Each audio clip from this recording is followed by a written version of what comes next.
আমাদের foreign ministry থেকে embassy পর্যন্ত তাদের যে ক্ষমতা ছিল, অ্যাবিলিটি ছিল, এম্বাসি পর্যন্ত তাদের জানাইছে। কিন্তু আমাদের রাষ্ট্রের এখন যে রাষ্ট্রপ্রধান আছে, প্রধান উপদেষ্টা ডক্টর মোহাম্মদ ইউনূস, তিনি যদি চায় তাহলে এই সমস্যা থেকে আমরা কামব্যাক করতে পারি। কিভাবে করতে পারি? আগামী 30 আগস্ট বাংলাদেশে সফর করবে ইটালিয়ান প্রধানমন্ত্রী। যখন ইটালিয়ান প্রধানমন্ত্রী সফর করবে, অবশ্যই প্রধান উপদেষ্টার সাথে একটা দ্বিপাক্ষিক বৈঠক হবে।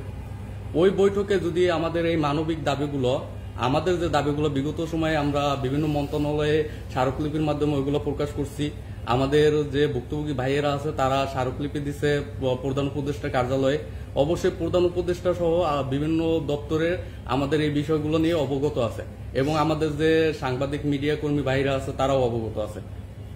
তারা যদি চায়, যখন এই দ্বিপাক্ষিক বৈঠকটা অনুষ্ঠিত হবে তখন যদি প্রধান উপদেষ্টা জার্জিয়া মিলানি, যে প্রাইম মিনিস্টার ইটালিয়ান গভর্নমেন্টের, তার কাছে যদি মানবিক দাবি জানায় যে আমাদের দেশের নাগরিক 2 বছর যাবত এই সাফারিং করতেছে ইটালিয়ান ভিসার জন্য, আপনি কাইন্ডলি এই বিষয়টা সলভ করে দেন, তখন হয়তো বা মানবিক দিক চিন্তা করে জার্জিয়া মেলানির একটা অনুরোধে বা একটা অর্ডারে আমাদের এই বিষয়গুলো কিন্তু প্রক্রিয়াকরণ হয়ে যেতে পারে।